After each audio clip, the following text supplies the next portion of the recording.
Howdy everyone! It's been a good year here at Jolly Lark. It's been a lot of fun making videos for everyone. So as the year winds down and the holidays ramp up, I thought it'd be fun to go through some of my favorite products that I've picked up this year and show you a little bit about how to use them. So first up we have this nifty little cordless drill, cordless rotary tool. I use this pretty frequently. It's become my new go-to. It's, if you were a woodworker or something, it's probably cheap enough that it would seem bad, but the same kind of low power, low speed that probably makes it bad in a wood shop kind of makes it nice for working with plastic miniatures. I use this all the time for drilling, sometimes some light sanding on terrain projects, and it just has a little speed control here. I very, very rarely use it above the lowest speed. It does have a little light built into it. See that there? I never use that, but it's there. It was only about 20 bucks. I'll put a link down below for anything that I can buy from there. It helps the channel out, but no pressure. So this is super useful. And the collet on top is just a quick change. You just unscrew this, and you can easily swap this out for other things. This drill bit is my most commonly used thing. But it comes with a little set. I 3D printed this, but it comes with all these collets. So if you want to swap it out and use any Dremel attachments or anything, that's easy to do. I use this a good bit on my Minotaur conversions. Sometimes when you're doing heavy conversions, you need something that cuts through things or drills holes a little more easily. And it was great for my Minotaur conversions when I was really sawing through things and doing a lot of engraving or sanding off things. These little sanding bits are good for that. I also picked up a little pack at a local woodworking shop of some mini micro engraving routing tools, which work great to make new lines or remove material from miniatures. So yeah, I've been using this a ton this year. Felt like $20 well spent. It doesn't need to be charged very often. It just charges via USB, but I feel like I maybe only charge it every few months. So yeah, heartily recommended. Next up is my new favorite Snips. I picked these up at ReaperCon just a few months ago, and I've been using them almost every day since then. These are from TurboDork. I saved the packaging because I knew I want to talk about them at some point, and really are just great. These are in the model, kind of in the same vein as some of the Gundam mecha Snips you've seen. They're very small. Certainly relative to the big chunky Zeron clippers I use for big stuff, these are definitely made for detail work, but that's incredibly useful. I also find them just really, really nice for cutting stuff off sprues. Let's zoom in a little bit here, and you can see that the tips of the clippers are very, very narrow. They're very skinny, and I find that really helps to get in on the sprues and just slide right through the plastic, no problem. You can really just, as long as you're angling there, just cut a piece off and show you. Kind of set the flat end of the clippers flush against the piece. And it goes through with very little effort. You end up with a pretty nice, clean cut. And then anything that you need to, you can just kind of clean up with the clippers a little bit because the teeth are so detailed. So I really like these. I find them comfortable and easy to use. One thing to be careful with these is you don't want to cut through anything hard or metal because the blades are thinner and more delicate. Just save these for plastic and resin. Speaking of resin, my next hobby tool of the year isn't exactly a tool, it's a miniature, but I think this counts. Here's why. So this is a Moonstone miniature from the Goblin King Games Moonstone range. It's both a fun little game, but these miniatures are just great. And you may have heard the idea of a hobby palette cleanser if you're getting tired of batch painting. I don't know who that would happen to, but if you're getting tired of batch painting, 100 models or 30 models of the same thing, there's this idea of a hobby palette cleanser. Just take a little break and paint something else. And I just don't think there could be a better hobby palette cleanser than these Moonstone miniatures. These are so fun, really characterful. They're all one-off characters. None of them are the same. And I've just been having a blast painting these recently. I got a chance to play my first game, and that was also fun. But even if you never played a game, these are a ton of fun to paint. And the game only uses 4 to 6 miniatures, so if you painted one of these in between a few different projects, before long you'd have enough miniatures to play the game. Just super, super fun, characterful miniatures, and if taking a little break from your big projects to do with a little palette cleanser, a single one-off characterful model, if that gives you the motivation and energy to keep going with the other projects, then I think these Moonstone miniatures count as a terrific hobby tool. So the Moonstone miniatures are all resin, which actually connects nicely with the previous hobby tool, the Turbo Dork clippers.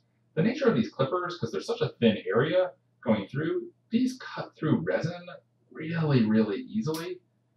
Even the thicker resin, and some of the sometimes resin pieces get a little small, a little fiddly. These very, very thin arms here, and I really don't like to apply much pressure when clipping them. And with a gentle clip, these just cut right through resin, and they don't seem to exert as much outward force as some other clippers do. I really strongly prefer these Turbo Dork clippers for resin models, like Moonstone or any resin models. So the Moonstone miniatures segue nicely into my next hobby tool, which is not marketed towards the miniature hobby world at all, but this is a set of nail art dotting tools that I got recently, and ever since getting them, I've been using them a ton. Maybe it's just because they're here on my painting table, but it comes with a set of 5. Each tool is double-sided with different circles on either sides. And what these are used for is you just dot that circle, just a little bit of paint, and then it lets you make nice round circles on miniatures. So let's zoom in on this warthog's snout here for a second. So I used all of these recently to create this sort of dotted, warty texture on the pig's nose. So if you see all this little dotted texture on the warthog's nose, that was just created by dipping these in paint and then dotting it onto the snout. I also use these brushes to create the round blue irises on the eyes and the round black pupils. Now this warthog has big bulging eyes, so there's a little bit more space to work than on a typical miniature's eyes, but these little circle points go fine enough that you can go in and just dot that black pupil and create a nice little round circle on that pupil. And then the bigger ones, like that, you can use to make the larger blue irises. You just kind of dab it right there. I also use these extensively, some of the larger circles, to make circles on the tops of mushrooms on my Loon Shrine for my Age of Sigmar Goblins army. And it was really, really useful for this project to be able to reliably create small dotted circles. You can see all these mushrooms here. I just dot, dot, dot, dot, dot. And something that's neat about this is that when you, and I'll show this to you in a second, but when you dip one of these in paint and then put it on, it makes a big circle, but then you've removed a little bit of paint off of it. So you dip it again, and it's a littler circle, a littler circle, and a littler circle. So for something like these mushrooms, you can create a bunch of different size circles that are gradually getting smaller with the same tool. These little guys came with 2 little liner brushes too, which I haven't done anything with, but maybe they'll be useful for something. But I found this set of tools here. These were only a few. I think these were less than $10, but I'll put a link below. Super useful. Kind of fun to roll around. So that actually segues nicely into this neat tool, which lots of people have been talking about. The idea of using one of these fidget tools as a paint palette is not my idea, but something I saw online. But I have found it useful. It's not the be-all, end-all. After a couple of months of use, it does get a little bit gunky, and probably could use a spin to the dishwasher or something. But this one in particular I like because it's gray, so it distorts the paint less, especially if you're using transparent or translucent paints in it. It's easier to mix paint in because it's more of a neutral gray. I also wanted to show you a little trick that I did. So when they come with these walls in between the wells so that when you put it down, it stays flat, right? I'm dripping paint out of here, my goodness. So what I did on this one though, to make it a little bit more usable, I just grabbed the clippers, actually the big Xuron clippers, and I just clipped all the walls off one side. So only one side of it is still kind of usable, but I'm finding it better to have no walls or low walls on one side than to have these tall walls in between the wells here. It would just make it kind of a pain to use. But you just cut these off, leave them on one side, it still lays flat, and then this gray color is nice. And it's a nice size too, it's not too big. Some of them are really big, some of them are a little small. I think this is the nice kind of mama bear of fidget paint palettes. The time I use this most often is with liquid transparent paints where I'm probably not mixing them, like Army Painter Speed Paints or Vallejo Express Colors that are in dropper bottles. I find the paint goes a little farther when you can drop it into a well instead of spreading it out over a paint palette. And it also makes it easier to mix it up without spreading it out. So the paint kind of gets contained. You mix it in the well, and it all stays at the bottom of the well, whereas if you did that on a flat palette, it kind of spreads out and dries out faster. So I won't count this as one of the 5 because that kind of feels like cheating, a little bit too much self-promotion. But I'd be remiss if I didn't mention my real favorite product of 2023, which is my own painting handles. I launched these on Kickstarter last year. They've been really successful. I've really enjoyed using them. I continue to enjoy using them. Just super comfortable, affordable, even for bigger miniatures. Just stick them on with a little bit of poster putty, like so. So doesn't seem quite fair to count my own product as my favorite product of the year, but it kind of is. But that's a bonus favorite, not one of the 5. But you can find these on jollylark.com, and I just introduced a new starter set that comes with 5 handles, plus this nifty little mini project board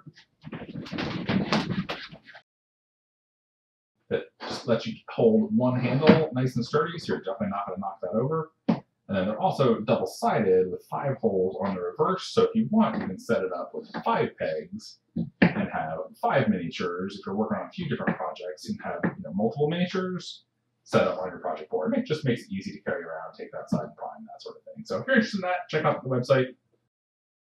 So next up is a metal palette knife. And to be honest, I can't remember if I bought this in 2022 or 2023. It's already seen a lot of heavy use, as you can see here. And I just think this is a super useful tool for applying any sort of textured basing glue. I kind of bounce back and forth between using my own basing, the Jolly Lark, my own basing textures and glue. I also like the look of the textured basing products that are available from a couple different companies. This is the Pro Acryl one. And I just find the metal palette knife works much better, both faster and better to apply these than a brush.